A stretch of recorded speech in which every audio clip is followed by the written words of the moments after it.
Assalamualaikum dan Shalom. Kami dari kelompok 3 akan mempresentasikan hasil diskusi kami mengenai imunisasi campak. Ya, jadi baik, di sini saya sebagai pemateri pertama yaitu definisi imunisasi campak. Campak atau rubella campak adalah suatu infeksi virus yang sangat menular yang ditandai dengan demam, batuk, konjuntivitis atau peradangan selaput ikat mata atau konjungtiva, dan rumit kulit. Sebelum vaksinasi campak digunakan secara meluas, wabah campak terjadi setiap 2-3 tahun, terutama pada anak-anak usia prasekolah dan anak-anak SD. Jika seseorang pernah menderita campak, maka seumur hidupnya tidak akan kebal terhadap penyakit ini. Penularan infeksi terjadi karena menghirup percikan ludah penderita campak. Penderita bisa menular infeksi ini dalam waktu 2-4 hari sebelum timbulnya ruang kulit dan selama ruang kulit ada. Jadi saya pemateri kedua, saya menyebutkan penyebab campak disebabkan oleh pramyxovirus.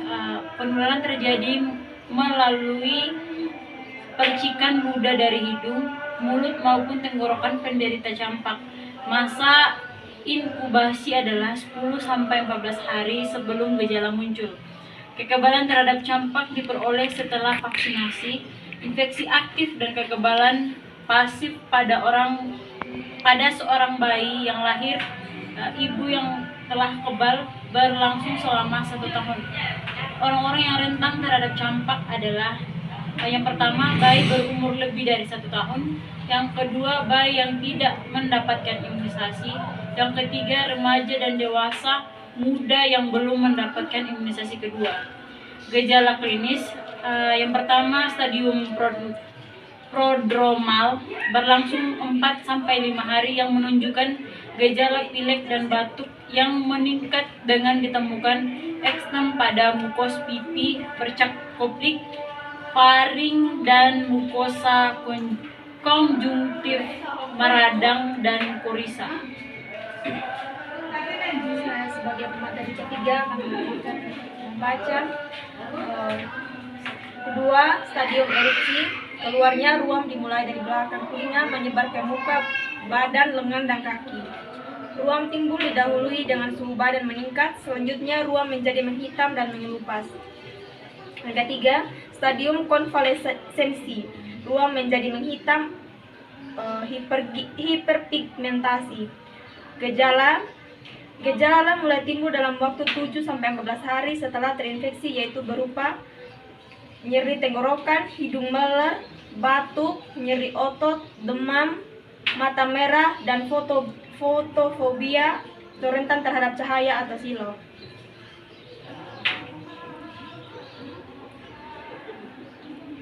Dan saya sebagai pemateri keempat, saya melanjutkan 2-4 hari kemudian muncul bintik putih kecil di mulut, bagian dalam, bintik koplik, ruam kemerahan di kulit yang terasa agak gatal, muncul 3-5 hari setelah timbulnya gejala di atas.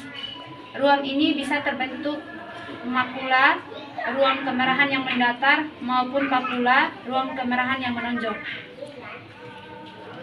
Dalam waktu 1-2 hari, ruam menyebar ke batang tubuh, lengan, dan tungkai, sedangkan ruam di wajah mulai memudar. Pada puncak penyakit, penderita merasa sangat sakit, ruamnya meluas, serta suhu tubuhnya mencapai 40 derajat Celcius. 3-5 hari kemudian suhu tubuhnya turun. Penderita mulai merasa baik dan ruam yang tersisa segera menghilang.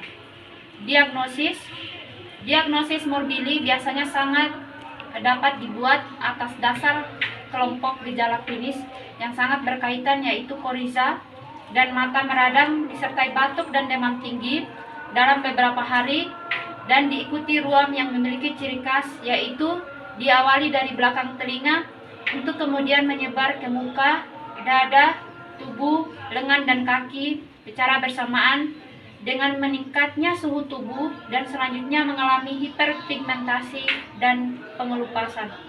Pada stadium prodromal dapat ditemukan 6 tema di mukosa pipi yang merupakan tanda patognosis morbili, yaitu complex spot. Yang berikutnya penyulit atau komplikasi.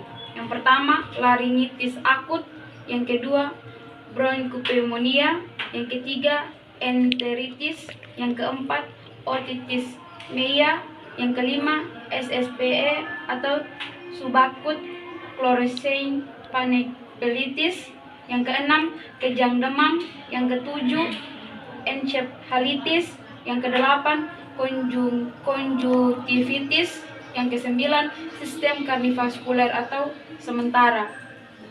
Selanjutnya, pengobatan. Pasien morbili tanpa penyulitan dapat berobat jalan.